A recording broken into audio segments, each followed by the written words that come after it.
समझने के लिए, नोट करना ना करना योर चॉइस। वेव के लिए v इज इक्वल टू होता है एफ लैम्डा। किसी भी वेव के लिए v is speed, f is frequency, lambda is wavelength, right. अगर हम इलेक्ट्रोमैग्नेटिक वेव की बात करें वैक्यूम में तो v की वैल्यू फिक्स है, दैट इज व्हाट 3 × 10⁸। अब इन तीन चीजों में से क्या क्या कब कब चेंज होता है, किस किस पे डिपेंड करता है, राइट। देखो इस फॉर्मूले को अगर आप ऐसे देखो v/f, then it is better. यानी lambda is a compensating factor for the speed and frequency. v and f are independent to each other, यानी v और f इंडिपेंडेंट है, वो एक दूसरे पे डिपेंड नहीं करती। ये डिपेंड करती है मीडियम के ऊपर, डिपेंड ऑन मीडियम। अगर हम बात करें इलेक्ट्रोमैग्नेटिक वेव के लिए तो v इज इक्वल टू होता है c/μ। c is, whenever we are writing c means that is speed of light in vacuum, 3 × 10⁸, and mu is what, refractive index, correct. इतना समझ में आता है। f फ्रीक्वेंसी क्या होगी, ये डिपेंड करता है सोर्स पे, सोर्स के ऊपर डिपेंड करता है कि किस फ्रीक्वेंसी की इलेक्ट्रोमैग्नेटिक वेव निकल रही है। लाइक हमने एलसी ऑसिलेटर जब पढ़ा था ऑल्टरनेटिंग करंट में, that time I told you it is used to produce the electromagnetic wave, और उसकी फ्रीक्वेंसी याद है हमने किस पे डिपेंड कर रही थी, 1/ ये फॉर्मूला था L और C, तो ये सोर्स पैरामीटर्स है, तो फ्रीक्वेंसी सोर्स पे डिपेंड करती है। मैं बोल रहा हूं, ठीक है, मेरी आवाज की अपनी एक फ्रीक्वेंसी है, ठीक है, कोई और बोलेगा तो उसकी अपनी एक अलग फ्रीक्वेंसी होगी, राइट। फोन पे हम एक लड़की की आवाज और लड़के की आवाज को आइडेंटिफाई कर लेते हैं बिकॉज ऑफ फ्रीक्वेंसी। लड़कियों की जो वॉइस होती है उसकी फ्रीक्वेंसी ज्यादा होती है और मेल वॉइस की फ्रीक्वेंसी कम होती है, तो इस वजह से पता चल जाता है। तो frequency is a parameter of source, so that is the first thing you need to understand, correct. ये समझ में आ गया। सिस्टम की कभी भी फ्रीक्वेंसी चेंज नहीं होगी, लेकिन अगर स्पीड चेंज हो गई तो वेवलेंथ चेंज हो जाएगी। यानी wavelength in different medium is different, but colour will always be same, ठीक है। एक रेड कलर का ऑब्जेक्ट हम हवा से देखेंगे तो रेड दिखेगा, पानी में जाके देखेंगे तो भी रेड दिखेगा, ठीक है, लेकिन हवा में उसकी वेवलेंथ अलग है और पानी में उसकी वेवलेंथ अलग है, करेक्ट। तो जो सेंसेशन ऑफ कलर है that is by the frequency. हम बात करते हैं हमेशा वेवलेंथ की, but sensation of colour is due to frequency. अगर फ्रीक्वेंसी चेंज होगी तो कलर चेंज होगा, फ्रीक्वेंसी चेंज नहीं होगी तो कलर भी चेंज नहीं होगा। So that is something about the light, कि लाइट का ये एक जनरल वो है, ठीक है। दूसरी चीज, light is electromagnetic wave. Electromagnetic wave है तो वेव ऐसे होती है, करेक्ट। लाइट सीधी लाइन में चलती है तो ये लाइट चल नहीं रही है, डोंट मिसटूक दैट कि लाइट ऐसे ऐसे चल रही है, नहीं, ऐसे ऐसे नहीं चल रही है। ये तो लाइट में जो इलेक्ट्रिक और मैग्नेटिक कंपोनेंट है वो चेंज हो रहे हैं, लाइट तो ऐसे ही जा रही है, ठीक है। तो लाइट सीधी लाइन में चलती है ऐसा हमने पढ़ा था, बट अब हम पढ़ेंगे कि लाइट सीधी लाइन में नहीं चलती है, ठीक है। उसको समझने के लिए एक छोटी सी चीज समझो। एक वॉल में एक होल करो, ठीक है, वॉल में होल कर दो, तो क्या ठीक होल के सामने ही लाइट होती है? ऊपर नीचे होती है ना थोड़ी लाइट, होल के ठीक सामने ही नहीं होती लाइट, थोड़ा ऊपर नीचे भी होती है। अब नेक्स्ट टाइम देख लेना किसी होल से लाइट पास करा के, you will find it is not a just a spot, it is divergence. हाँ, उसके ठीक सामने ज्यादा होती है, ऊपर नीचे कम होती है। तो वो ऊपर नीचे कैसे आई? क्योंकि लाइट बैंड होती है, ठीक है। So that is another myth कि लाइट सीधी लाइन में चलती है। नहीं, लाइट सीधी लाइन में नहीं चलती, इट बैंड्स, राइट, जो हम इसमें पढ़ेंगे। ओके, इसमें ये सब कुछ पढ़ेंगे। राइट, अब एक कॉन्सेप्ट है वेव फ्रंट का, ठीक है, उसको भी front is what, front is what. जैसे कभी किसी मूवी में देखो ना कि सीन दिखाता है, हाउ तूफान आ रहा है, तो इट अपीयर लाइक वो पीछे है अभी, and then it's moving like that, तो वो एक फ्रंट है उसका विच इज मूविंग। तो फ्रंट शिफ्ट होते जाते हैं। या जैसे कभी दिखाते हैं पिक्चरों में बाढ़ आ रही है तो पानी आ रहा है, तो लाइक वो ऐसे पानी आते हुए दिखता है, अभी वो हीरो तो भाग भी जाता है, इतनी देर में पानी आता नहीं है, ठीक है। So that is what is called as front. तो अब वेव फ्रंट मीन्स हमारा जो लाइट है वो जब ट्रैवल करेगी तो उसका अपना एक फ्रंट होगा ना, बिल्कुल वैसे ही जैसे हम स्टॉर्म में बात कर रहे हैं, या जैसे सुनामी आती है तो क्लियरली दिखता है ना, वेव इज अ फ्रंट, ठीक है। तो हर चीज का अपना एक फ्रंट होता है, तो यहां पे हम वेव फ्रंट की बात करते हैं। ओके, अब एक याद है फेज, मैंने कहा था आगे फिर आएगा वो फेज, अल्टरनेटिंग करंट में एक फेज पढ़ा था, ठीक है। तो वो फेज समझाता हूं क्या है। ये वेव है, इसको साइन के टर्म्स में देखो, this is called 0 degree, this is called 90 degree, this is 180 degree, this is 270, this is 360. So these are called phases. ये phase है, okay? Now if I draw another wave like this, ऐसे,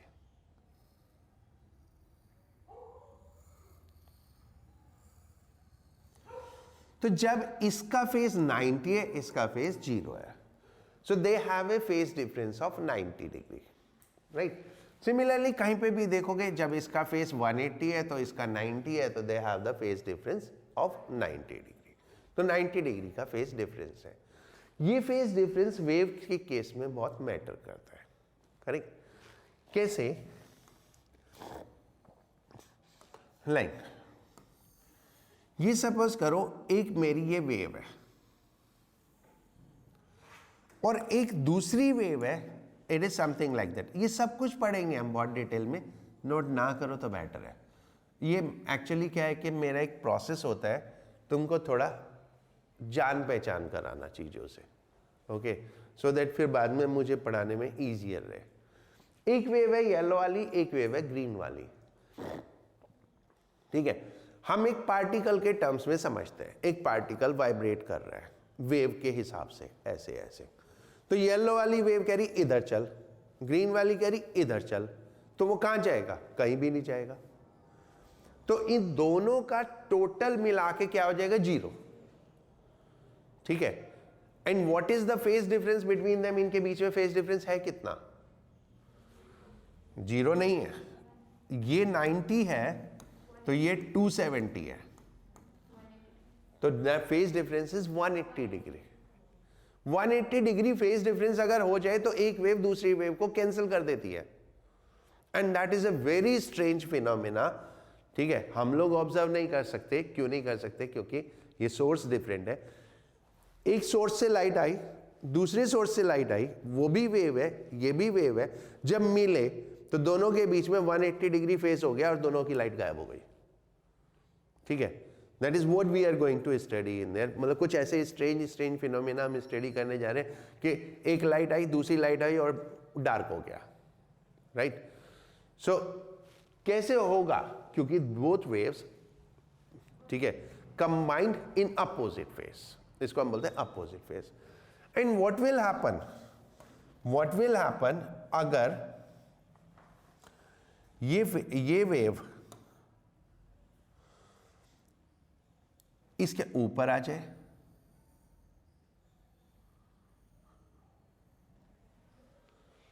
ठीक है, तो double हो जाएगा, ठीक है। और ये क्या है?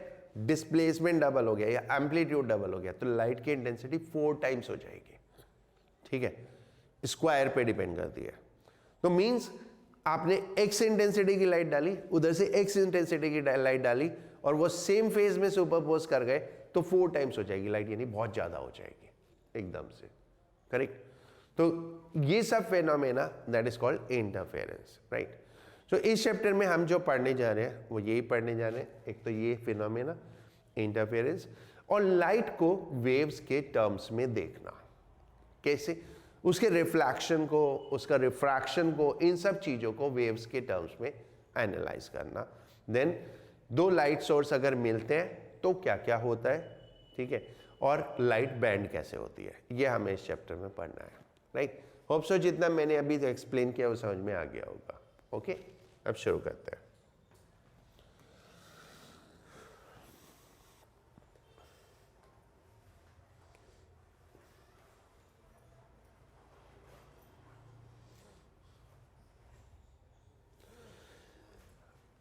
पहले तो लाइट की थ्योरी एक छोटी सी चीज और बता देता हूँ, ये आगे काम आएगी मेरे को नेक्स्ट चैप्टर में, थोड़ा सा इस चैप्टर में।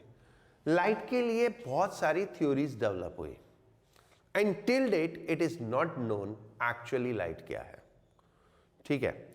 सबसे पहले न्यूटन्स थ्योरी आई थी, that is called as corpuscles theory. वो बायो वालों को पता है, ब्लड पार्टिकल में, ब्लड में कुछ होता है कॉर्पुसेल्स करके, क्या होता है, जो भी होता है, कुछ पार्टिकल होते हैं। तो that was the first theory by the Newton's that light is in the form of particles, correct. फिर उसके बाद वो थ्योरी रिजेक्ट हो गई। फिर एक थ्योरी आई हाइगन्स थ्योरी, जो हम इसमें पढ़ेंगे। Huygens theory was that light is like sound wave, यानी लाइट और साउंड वेव एक जैसी हैं, ठीक है। बट उसमें कॉन्ट्रेडिक्शन क्या हो गया, sound wave can not travel in vacuum, light can travel in vacuum, okay. फिर उसके बाद आई इलेक्ट्रोमैग्नेटिक थ्योरी, यानी जिस हाइगन ने कहा था light is mechanical wave, but wave है वो लेकिन मैकेनिकल नहीं है, इलेक्ट्रोमैग्नेटिक वेव है जो कहीं भी ट्रेवल कर सकती है। That was the third theory. Then fourth theory आई, ठीक है, that is again the particle theory, ठीक है। वो Planck's, basically Planck's quantum theory पे बेस्ड थी, so that was particle theory, ठीक है। अब उसके बाद कंफ्यूजन हो गया, there are some phenomena which can be explained only by the wave theory and there are some phenomena which can be explained by the particle theory. तो जो phenomena wave theory से एक्सप्लेन होते हैं वो हम इस चैप्टर में पढ़ेंगे, और जो फिनोमेना पार्टिकल थ्योरी से एक्सप्लेन होते हैं वो हम नेक्स्ट चैप्टर में पढ़ेंगे, that is dual nature of matter में, right? So now because some of the phenomena are by the wave theory and some are by the particle theory, so इसलिए right now light is taken as dual nature, ठीक है। यानी मुझे तो बहुत interesting लगता है, ऑल्दो मेरे एक मानने के साइंटिस्ट लोग जो कहते हैं तो वो इतने बड़े लोग हैं, वो सब कुछ सही कहते होंगे, बट मुझे ये समझ में नहीं आता व्हाट दे सेज कि light has dual nature and it takes the form according to work, ठीक है, अकॉर्डिंग टू वर्क। तो ये समथिंग लाइक दैट सुपरमैन जैसी कहानी है कि मतलब आप वैसे वो आम इंसान है, जब उसे ऊपर जाना है तो वो सुपरमैन बन जाता है, तो ठीक है। तो जब जरूरत होती है तो वो particle theory, particle nature adopt कर लेती है, और जब जरूरत होती है तो वेव नेचर अडॉप्ट कर लेती है। तो इसलिए हम दोनों नेचर को स्टडी करते हैं, और इस चैप्टर में हम कौन सी स्टडी करेंगे, वेव नेचर, वेव थ्योरी, ठीक है। So that is wave front, right. Wavefront is locus of all particles vibrating in same phase.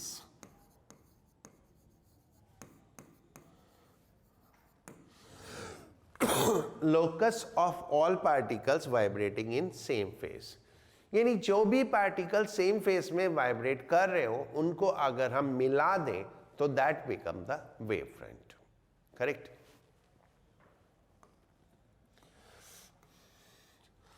It is spherical,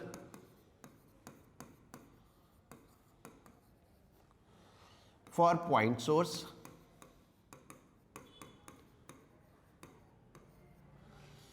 cylindrical for line source, and plane for parallel beam of light.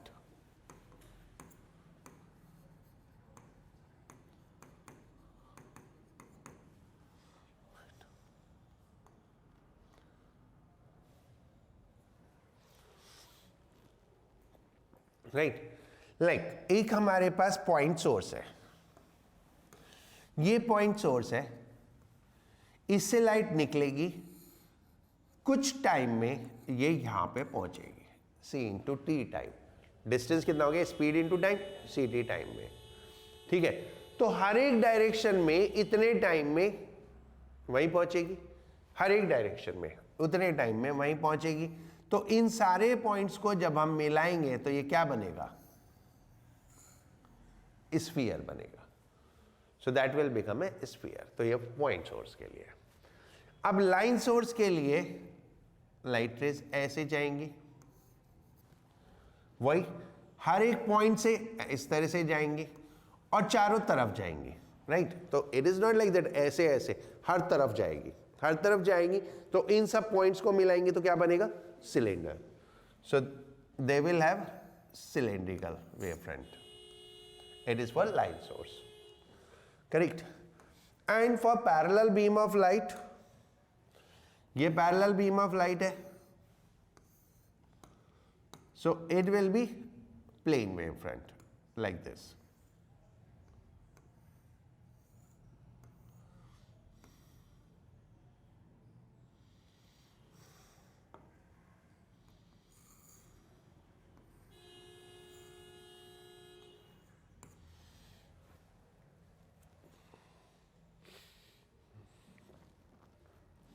ठीक है, कितने wave front होंगे, infinite. हर एक position पे एक wave front होगा। ठीक है, ये इस टाइम पे है वेव फ्रंट, इससे थोड़ा टाइम पहले ये वेव फ्रंट होगा, उससे थोड़ा टाइम पहले ये वेव फ्रंट होगा। तो इस तरह से इट इज नॉट दैट कि एक वेव फ्रंट है, its position keep on changing as the wave is moving forward, the position keep on changing, right.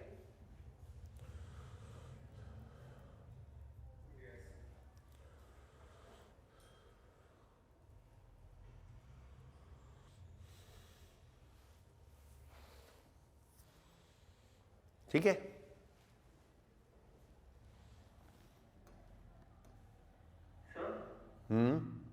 मान लो हमारे पास एक टॉर्च है या फिर लेजर लाइट है, हम उसको दीवार में मारे, तो फिर जब तक अगर मान लो लाइट दीवार तक पहुंच चुकी है, फिर कौन सा वेव फ्रंट होगा?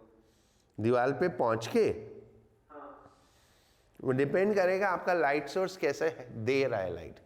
अगर वो पैरेलल बीम ऑफ लाइट जा रही है तो प्लेन होगा, और अगर वो एक पॉइंट सोर्स की तरह, लाइक जैसे लेजर तो पैरेलल बीम में चलती है ना। Yes sir. नहीं सर, मैं वो नहीं बोल रहा हूँ, मैं ये पूछ रहा हूँ, तो फिर क्या वेव फ्रंट होगा कि नहीं होगा? होगा, वॉल पे, उसके बाद रिफ्लेक्ट होगा, तो फिर रिफ्लेक्टेड वेव फ्रंट होगा। अच्छा ठीक है।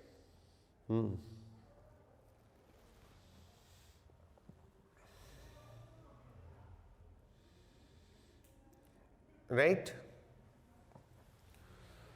यस। हो गया ये। Now Huygens principal,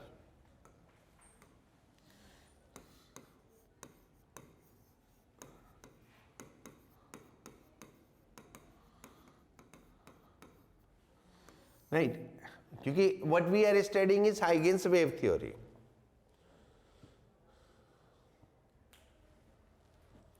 okay, it enable to find out position of wavefront at later time if present position is known. If present position is known. ठीक है, अगर हमें अभी वेव फ्रंट की पोजीशन मालूम है तो कुछ टाइम बाद पोजीशन क्या होगी वो फाइंड आउट करने के लिए हाइगन्स प्रिंसिपल यूज करते हैं, right.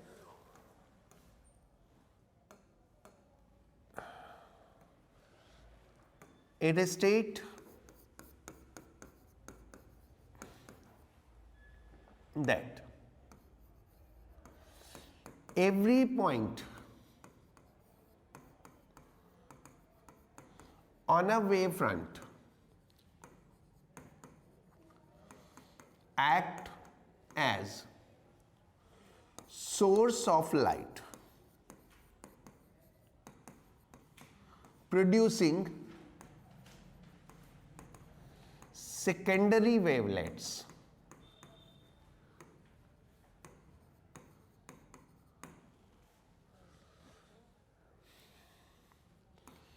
tangent drawn to these wavelets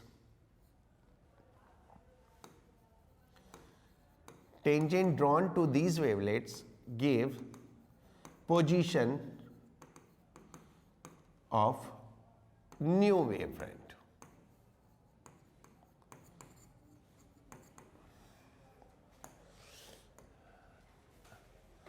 right, ये हमारा कोई वेव फ्रंट है नोन पोजीशन पे। As we said the present position must be known, तो ये प्रेजेंट पोजीशन पे हमारा नोन वेव फ्रंट है which is from A point source spherical है। तो इस वेव फ्रंट का हर एक पॉइंट, इस वेव फ्रंट का हर एक पॉइंट एक सोर्स की तरह काम करेगा। तो if we consider some points on it, तो ये सब सोर्स हो गए। एंड ये प्रैक्टिकली ट्रू है। मान लो इस रूम में लाइट जल रही है, मैं इस वॉल में 6 होल करूं तो उस साइड 6 जगह से लाइट निकलेगी और वो 6 डिफरेंट सोर्स होंगे। ओके, बाहर के लिए तो 6 डिफरेंट सोर्स होंगे ना, राइट। तो ये सोर्स हो गए। अब ये अपने वेव फ्रंट प्रोड्यूस करेंगे भाई, हर एक सोर्स वेव फ्रंट प्रोड्यूस करता है, तो ये पॉइंट सोर्स है, तो ये अपने स्फेरिकल वेव फ्रंट प्रोड्यूस करेंगे। तो इनका अपना वेव फ्रंट हो गया। It's something like that.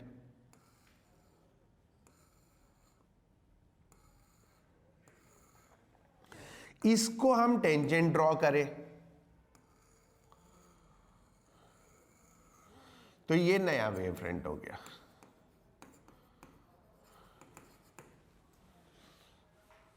That is what is the theory.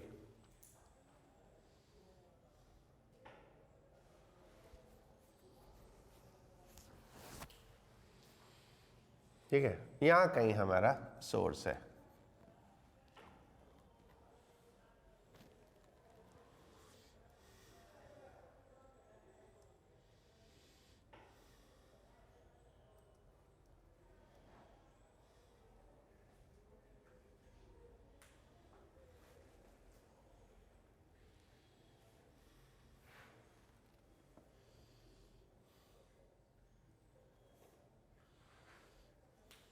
Okay,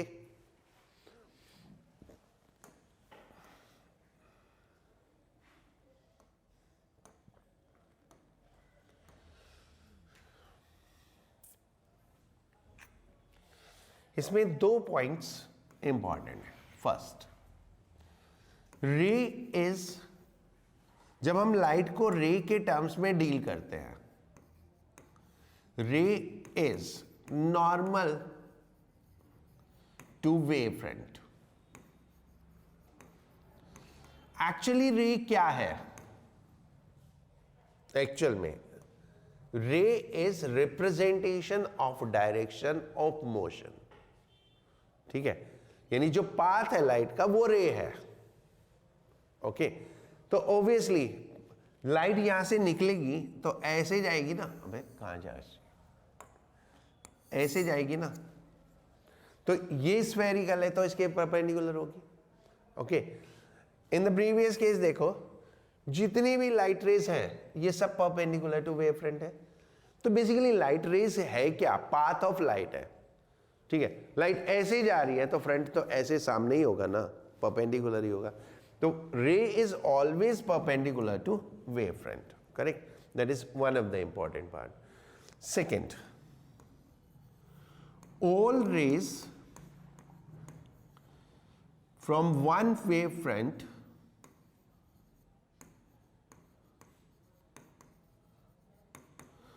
to other wavefront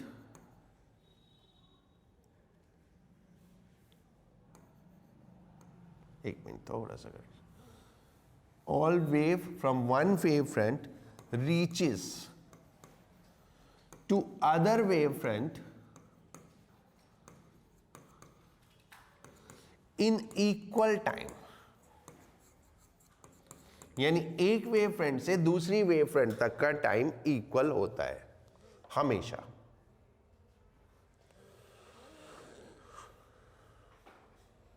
right? क्योंकि फेज इक्वल होता है, और फेज किस पे डिपेंड करता है? टाइम पे। अकॉर्डिंग टू वेव फ्रंट की डेफिनेशन से क्या है कि जितने भी पार्टिकल सेम फेज में है उनको मिला दो तो वेव फ्रंट बनेगा। तो एक पार्टिकल से एक वेव फ्रंट से दूसरे वेव फ्रंट तक का फेज सेम होता है, तो टाइम भी सेम होता है। राइट? इतना समझ में आ गया? ओके। लॉ ऑफ रिफ्लेक्शन याद है? Angle of incidence is equal to angle of reflection. That we will prove on the basis of wave theory. Law of reflection on the basis of wave theory।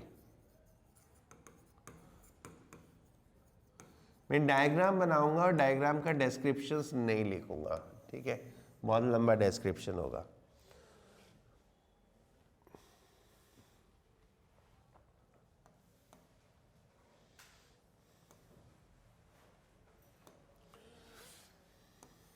Steeper लेना है।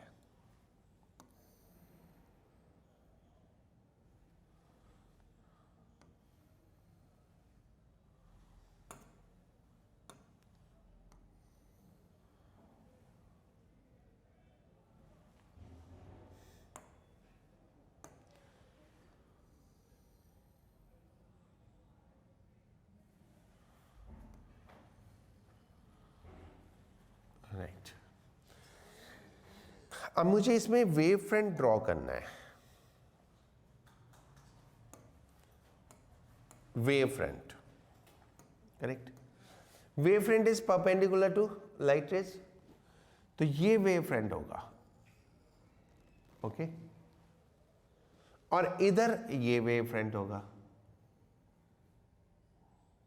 होगा ना? अभी समझ में आ गया ये लाइट रेज का? ओके।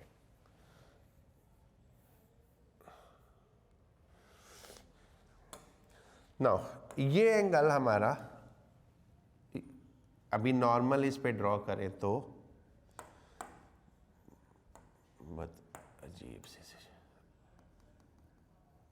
ये एक नॉर्मल, ये एक नॉर्मल, करेक्ट? ये एंगल आई और ये एंगल आर, ठीक है? ये एंगल आर, राइट? अब मुझे वेव फ्रंट का एंगल निकालना है सरफेस से, ठीक है? बस ये थोड़ा सा समझ लो एक बार। देखो ये एंगल 90 डिग्री, ये एंगल आई, तो ये कितना? 90 माइनस आई, तो ये एंगल कितना? आई, ये आई, ये पूरा 90, तो ये 90 माइनस आई, तो this angle is how much? I.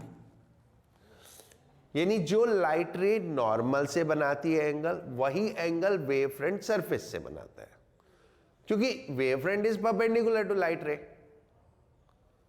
Light ray normal से जो बनाएगी, वेव फ्रंट लाइट रे के परपेंडिकुलर है, तो नॉर्मल के परपेंडिकुलर क्या है? सरफेस, तो वेव फ्रंट सरफेस से वो एंगल बनाएगा, ठीक है? तो जो लाइट रे नॉर्मल से बनाती है वो वेव फ्रंट सरफेस से बनाता है, okay? So then what is there? If this angle is i then this angle is also i. अगर ये आई है तो ये एंगल आर हुआ, ठीक है। ये ले लेते हैं ए बी और ये ले लेते हैं ए डैश बी डैश, करेक्ट। अब एक ट्राइंगल लो ए बी ए और एक ट्राइंगल ए बी ए और एक ट्राइंगल लो दूसरा वाला A B dash A dash, ठीक है।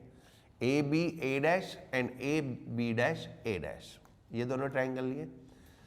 अब इसमें angle B is equal to angle B dash, क्योंकि 90 डिग्री है। ए डैश कॉमन हो गया, right, and B A is equal to A B dash. क्यों? क्योंकि एक वेव फ्रंट से दूसरी वेव फ्रंट तक जाने में इक्वल टाइम लगता है और स्पीड भी सेम है। स्पीड कितना? c और टाइम भी इक्वल। तो अकॉर्डिंगली ये दोनों ट्राइंगल सिमेट्रिकल हो गए, दोनों ट्राइंगल सिमेट्रिकल हो गए। अगर दोनों ट्राइंगल सिमेट्रिकल हो गए तो ये एंगल भी इक्वल हो गए। तो angle i is equal to angle r, right. मैं इसको लिख दूं प्रॉपर्ली एक बार, ठीक है। मुझको ये फोटो अच्छी नहीं लग रही, ठीक है।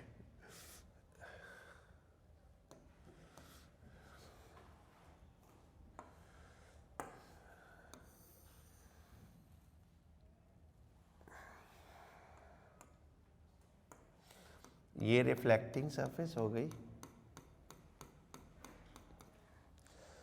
देन ये एक लाइट रे,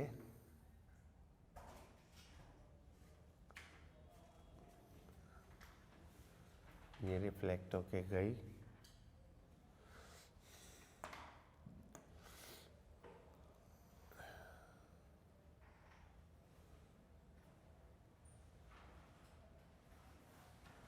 ये दूसरी लाइट रे,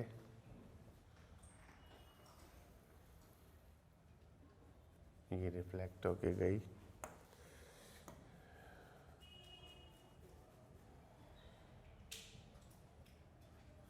ये वेव फ्रंट,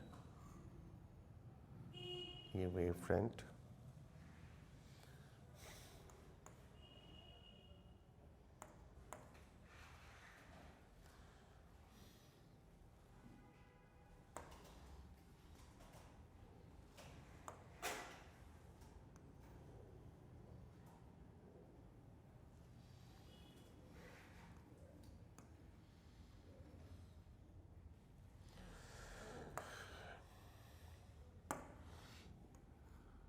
ये एंगल आई, ये एंगल भी आई, ये angle r, A B A dash B dash, right.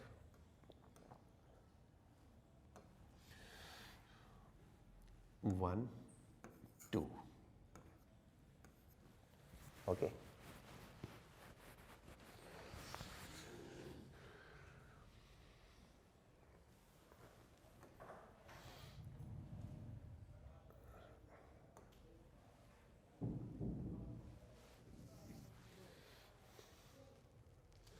In the figure,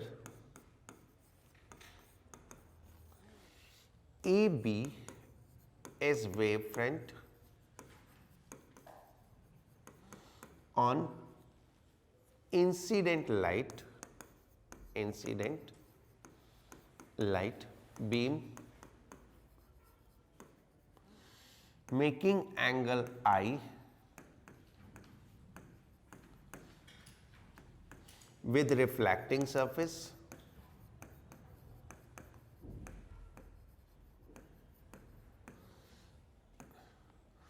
A dash B dash is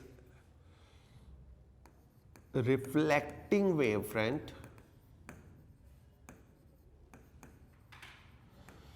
making angle R with surface. To prove angle I is equal to angle R. Okay.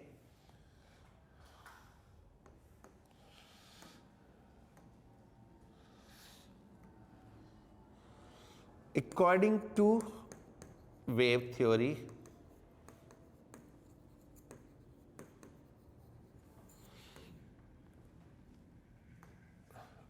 all rays take equal time from incident wavefront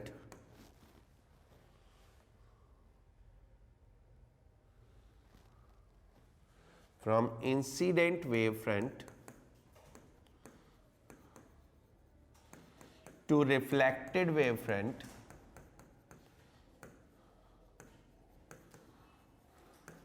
so AB dash is equal to BA dash is equal to CT.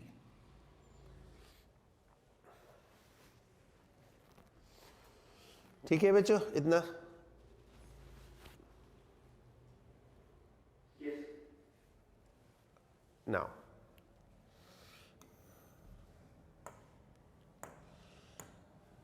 in triangle ABA dash and triangle AB dash A dash, angle B is equal to angle B dash is equal to 90 degree. AA dash is common. BA dash is equal to AB dash is equal to CT. So, triangle ABA dash symmetrical triangle AB dash A dash or angle I is equal to angle R.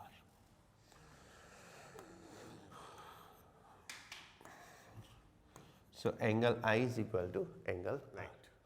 That's simple. Now, law of refraction. Law of refraction क्या था? Sin I upon sin R, है ना? वो prove करना है by wave theory.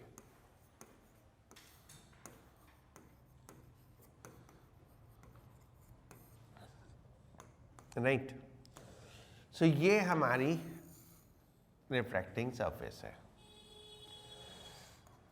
ये medium की refractive index μ1 ले लो. Refractive index μ1 speed v1. इस मीडियम की रिफ्रैक्टिव इंडेक्स μ2 स्पीड v2. ठीक है. एक लाइट रे इंसिडेंट हुई ऐसे,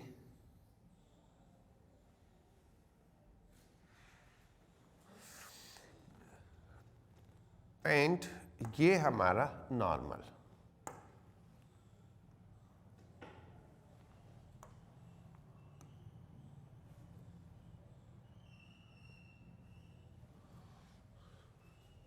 मेरे को सीधा नहीं दिखता. उस दिन बता रहा था ना मेरी आईज में बहुत प्रॉब्लम है. ये सबसे बड़ी प्रॉब्लम है, मेरे को सीधा नहीं दिखता.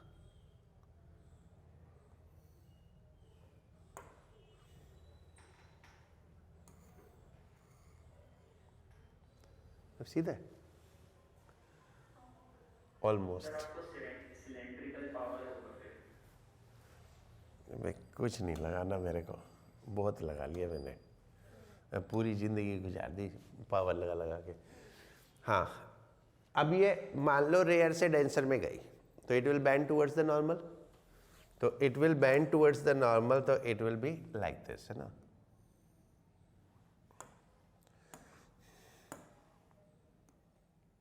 ओके.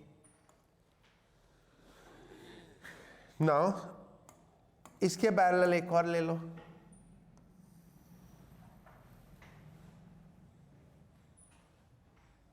एंड ये ऐसे आ जाएगी. Right.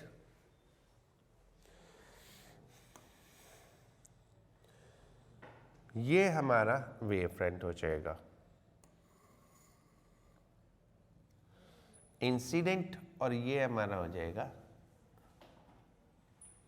Reflected wave front. Correct. 1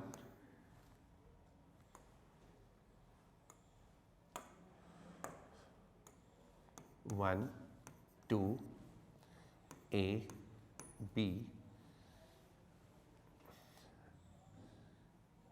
A dash B dash।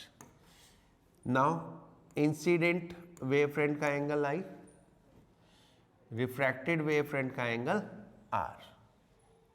ठीक है। In the figure EB is incident wave front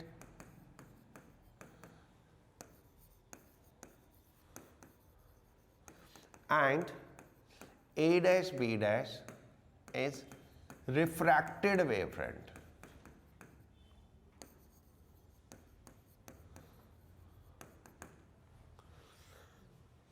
Correct?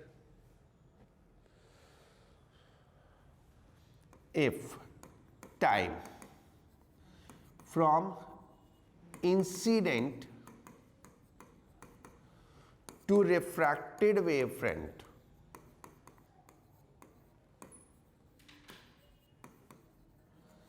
is t, यानी जो रेज है उनको इंसिडेंट वेव फ्रंट से रिफ्रैक्टेड वेव फ्रंट तक पहुंचने में t टाइम लगा, तो डिस्टेंस कितना हो जाएगा?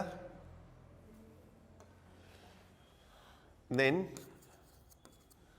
बी बी डैश, उस मीडियम में स्पीड कितनी है? v1। बी बी डैश इस मीडियम में ना, इस मीडियम में लाइट की स्पीड कितनी है? v1। और distance is speed into time, तो ये हो जाएगा v1 t and A A dash इस मीडियम में, दूसरे मीडियम में, इस मीडियम में स्पीड कितनी है? v2। So that is v2t। ठीक है। Now from figure sine i is equal to कितना? ये एंगल 90 डिग्री है ना, ये एंगल 90 डिग्री है, तो sine theta perpendicular upon hypotenuse, that is B B dash upon A B dash and sine R कितना हुआ? A A dash upon A B dash, तो साइन आई अपॉन साइन आर कितना आ गया? B B dash upon A dash and sine I upon sine R is equal to v1t upon v2t, so that is v1 by v2। Correct. और sine I upon sine R is equal to v होता है c by mu,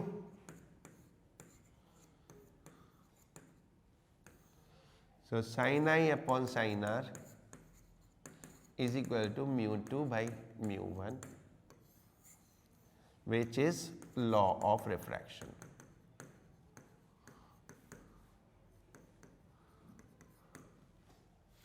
which is law of refraction। ठीक है।